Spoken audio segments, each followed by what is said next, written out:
So, namaste, welcome everyone to Satsang today. And big welcome also to the many friends who are joining us today via broadcasting from all over the world.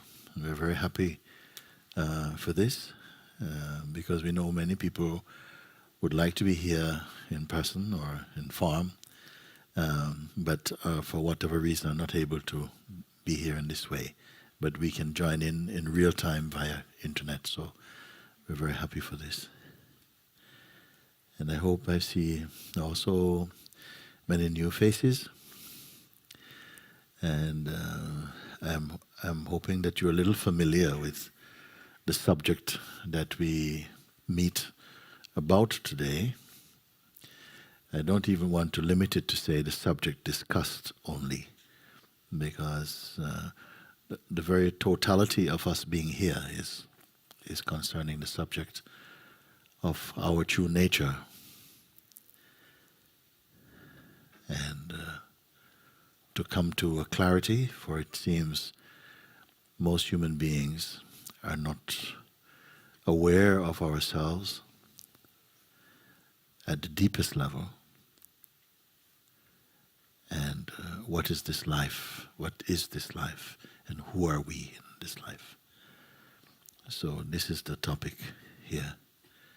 And I want to say from the start that in coming together like this, my own perspective is not merely to discuss and to exchange concepts or to impart some philosophical outlook to you, but at every moment is the opportunity to go within and to discover, more than simply to learn, but to discover. Because that alone will stay with you, what you know in your heart, not only what you think with your mind. So, with that said, welcome, and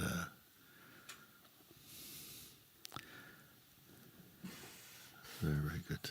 Okay, you come in for me.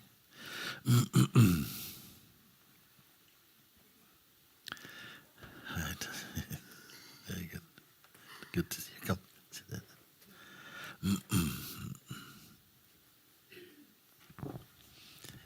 Hi, Guruji. Hi.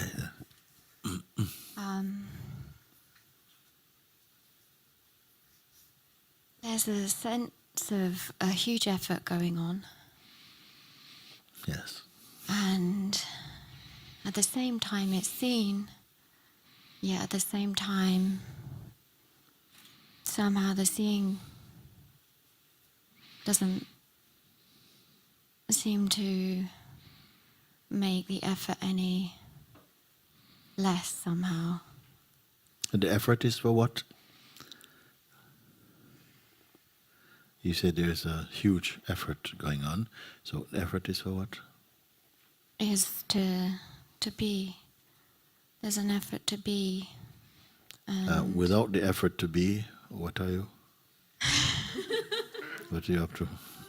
I know it sounds crazy. When you put it like that, yeah. Yeah.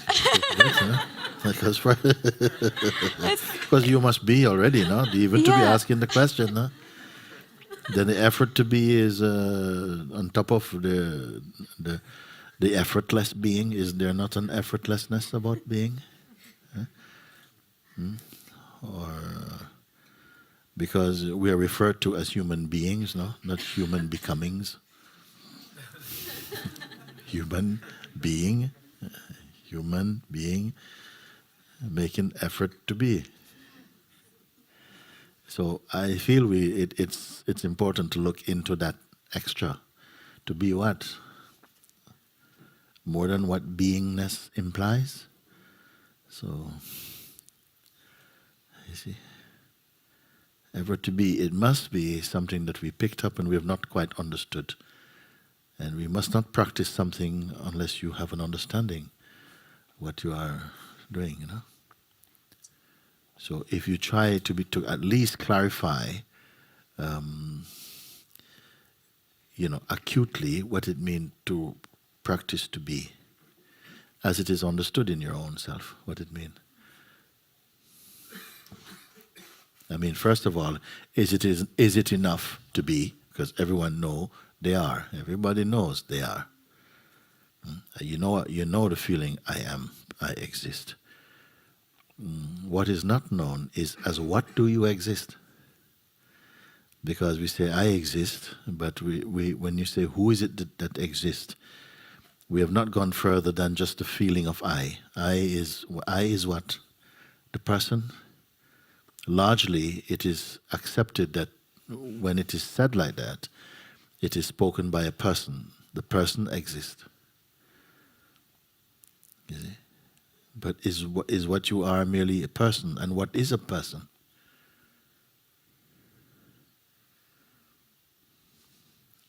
If you are 30 years old, 25, 30, 40, have you been consistently the same person? What is a person? Does it change or is it constantly the same? What is a person? Is it one thing but keeps on changing? Or is it never just fixed? It's always changeful. And memory make it seem as though it's one, but it's always changing. What is it a person, you see? Even to look into this alone, it's going to be of some interest or some value for you. Because we say many things, but haven't looked deeply into what we're saying. We only seem to understand superficially, because if you are from Portugal, you learn to speak Portuguese very naturally. And you inherit words from other people and from your environment without having to look deeply into them. And if some word is important, it must be the I. The I word must be the most important, because other words cannot happen until the I word is there. Because every time you speak something, you say, I think this thing, or I want, or I choose, I remember, I used to do this, I want to do, I. It's behind every utterance, every statement, even thought. It's behind each thought. I think, remember, I remember. Breathe even, I breathe. Have you ever seen an I breathing? It will claim even that. The breathing is happening by itself. When you're in deep sleep, breathing is going on. Nobody says I breathe.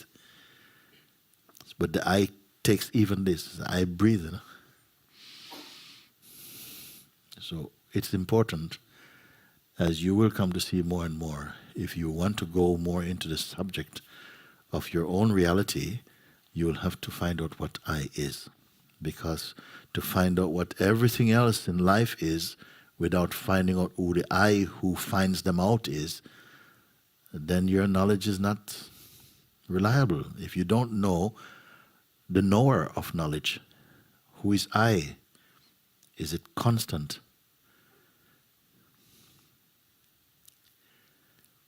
Now, some of you may have come and think, well, our subject would have been discussed in another way. Like, is yoga good? Or, I've done this type of thing and I'm going to go to India. Would you advise me to go to this ashram? I said, listen, who is your I? And, I'm not ready for that.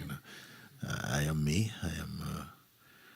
and you start to describe you or try to define you, and all you're talking about is your body. I am 25 years old. The body is 25 years old.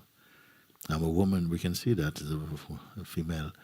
And everything we speak almost is about our body. Are we merely our bodies? So I like to start at the fundamental things. If we understand the fundamental things, then all the other things will fall into place. If your foundation is no good, then your building will be suspect. And of all foundations, the I foundation is the most important. We all say I, but what do we understood or feel or take I to be? You see, I and being, they are synonymous somehow. Even the feeling I am Is there anyone here who can get through a day without feeling I am? You see, everyone refers to themselves as I. I is our natural name, actually. And yet nobody gave it to you. I is our natural name, and yet nobody gave it to you. No parent have named their child, you shall be called I. Then the child grow up and they say that this child will be called John. And the child seems to grow up and says, I am John. But I is not John. We need to find what I is. So if we can clear only this up, it will touch into a place within ourselves that I'm sure it will be, you will say, yes, it was worth it just to look into just this thing. Rather than go university, study all the things, or study astronomy, study astrology, study politics, study biology, study geography, study religion. If I say, study your I, if you know your I, then you'll know the others, because they came out of I. Without I, they are meaningless. And nobody has gone, in no curriculum, in no university you see the subject is I. Nobody discuss it. Nobody looks into it. Only those regarded as the sages in the human kingdom, the Buddhas and the Christs and so on, the Shivas and so on, understood the power of I, the truth of I.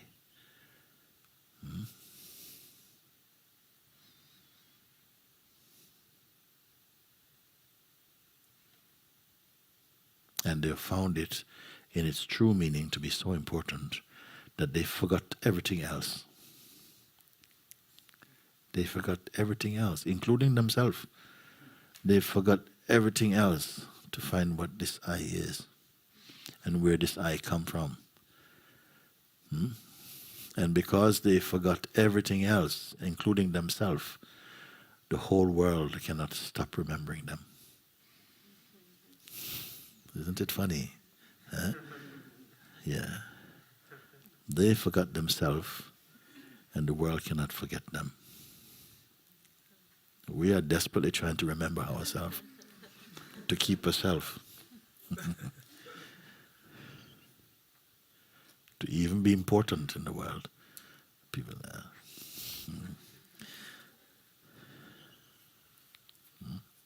How do we get onto this subject? You started only by saying, I want to be. But I said, but you are? No? Huh? When you say I am, it means to be. Am means to be. He says, I am. Who is the I who am?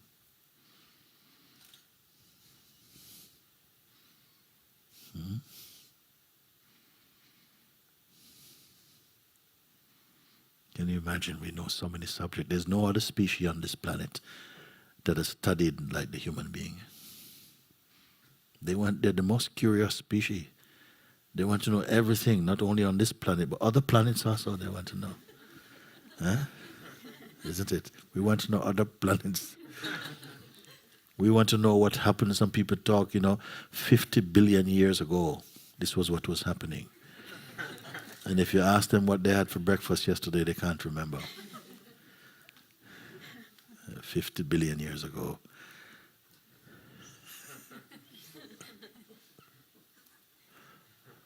There's a joke somewhere in this, I think. Huh? Who is the I that am? What is it? If am means to be, what does I mean? What is it?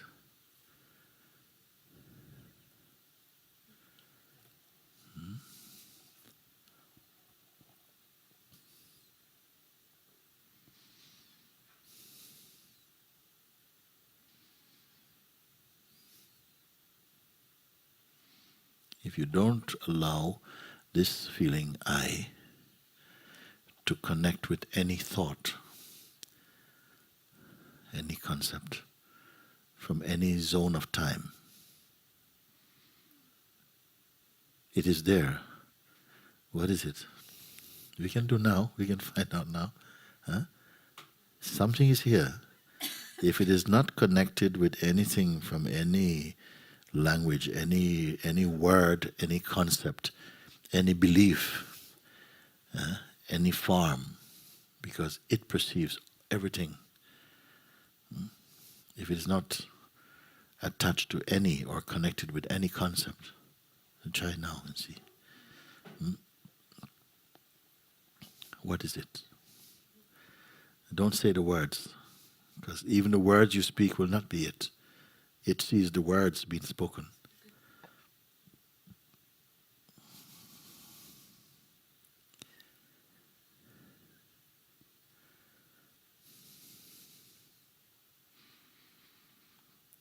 It observes the breath even. It sees seeing. It perceives perceiving.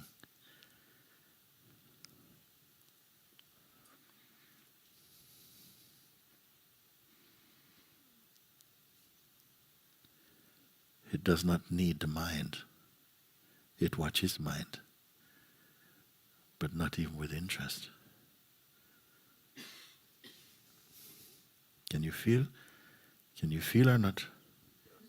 Yes. You can feel. What can you describe?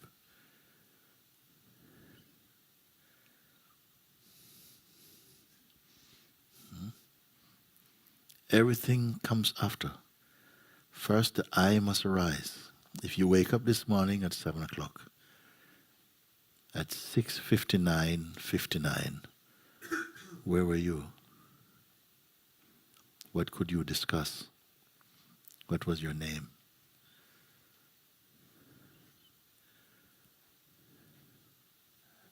Seven o'clock.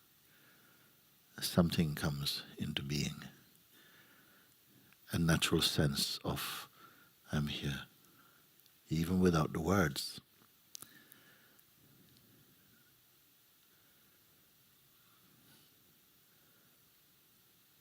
It is the first to arise, no? You cannot perceive the sense of you before the sense of I. First, the sense of I must be there. This knowledge, this consciousness, I am, must be there first. Then the sense of you or other or world can come. So it is, you can say it is the firstborn of consciousness, the feeling I am.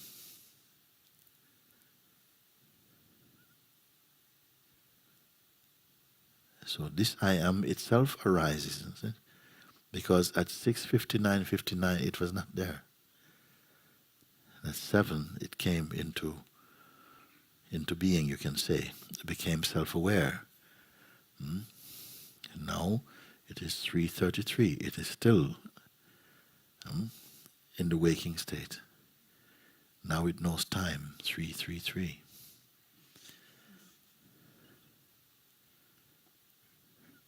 But can anything know it?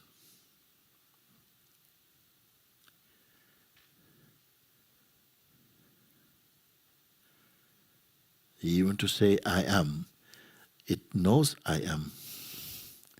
It perceives the sense I am, the thought I am. It perceives the thought you and world and late and breakfast and everything else it is perceiving. But does it have a shape? Breakfast this morning is muesli. The body consumes. Enjoyment takes place and is perceived to take place. Satisfaction or dissatisfaction also arises and is perceived to arise from the place of I. That is a kind of weakness, a kind of a witnessing of what is arising.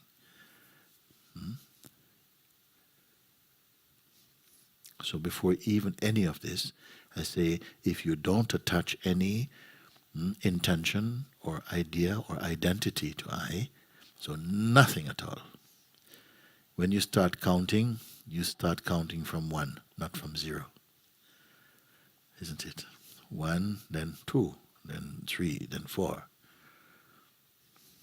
But before you get to 1, 1 arises out of 0, no?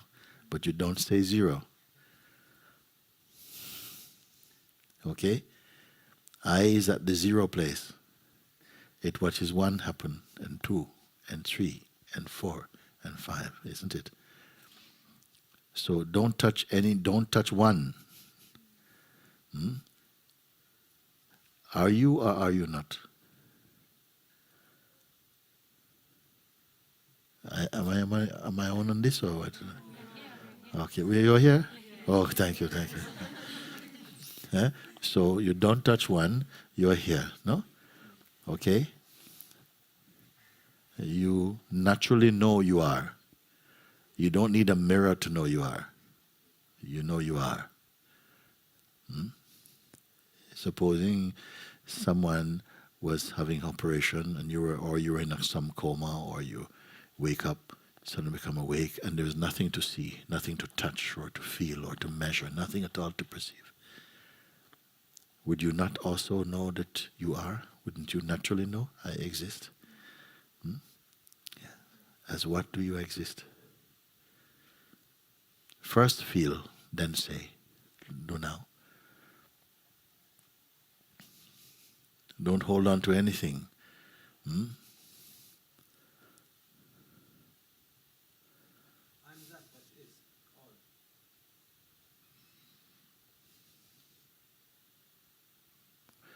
I am that which is. Why all? Where does all come from?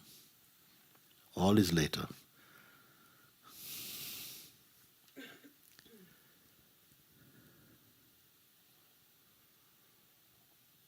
You can feel. I gave example last week, and I'm going to repeat this week because many are new, and I think it is worth to share. Once we were making one guided meditation, we're recording a guided meditation, where you see, and then at some point I was listening to a guided meditation, and there was a period of silence, no?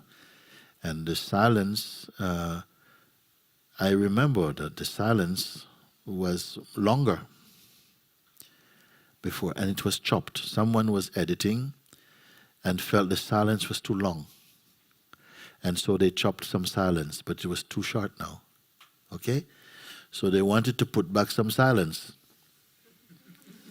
Okay? You follow or not? Okay?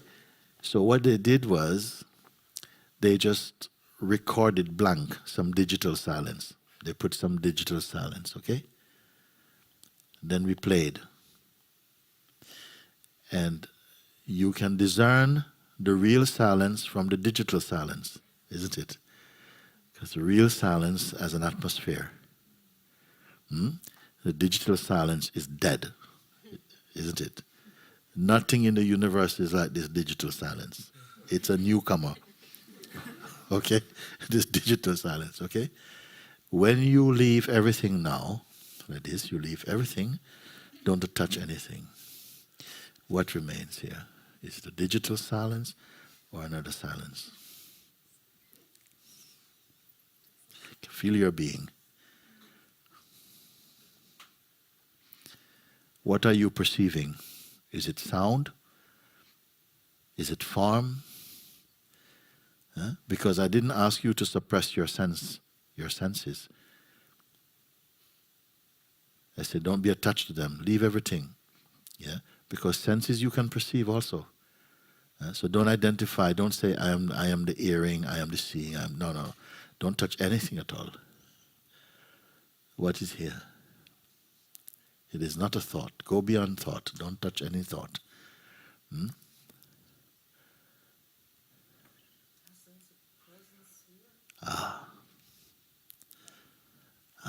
She says, I sense a presence here. A presence here.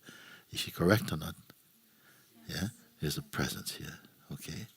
Is it particularly female or male? No, it's not female or male. Is it Portuguese? Is it Christian or Hindu or Muslim or anything like this? Does it have any kind of distinguishing characteristics?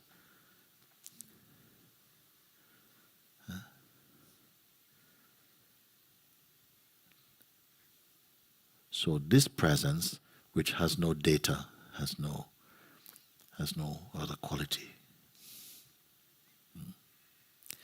This is your self.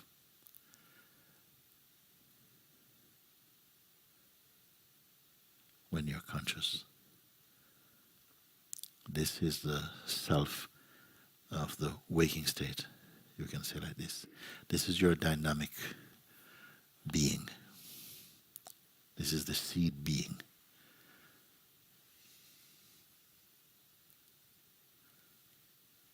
It's not a doctor, it's not a mother, it's not a wife or a husband, it's not a master or a disciple.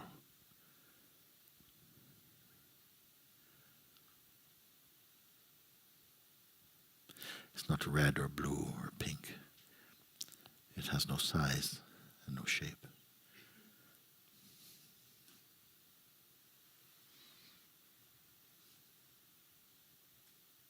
Let us just give a few moments just to acknowledge this, that you have seen.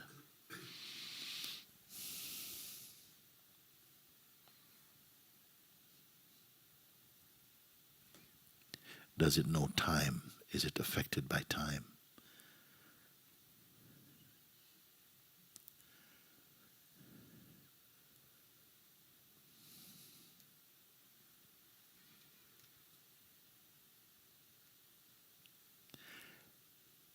Everything passes in front of this.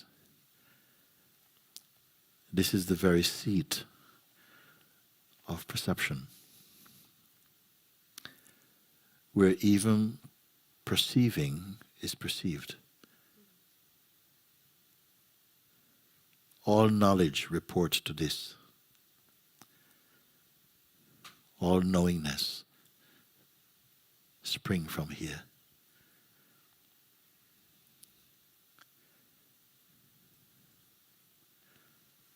This is where witnessing of the existence is taking place.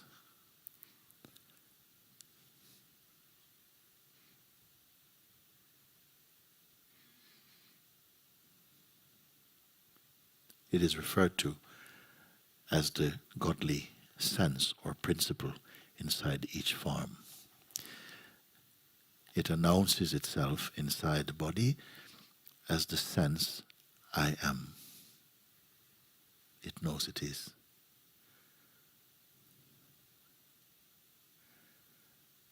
But it doesn't belong to anybody, nor does anything belong to it.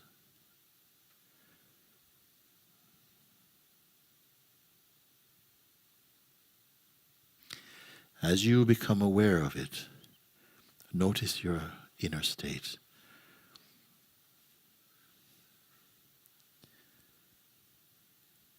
How empty and silent and deep. Do you feel disturbed?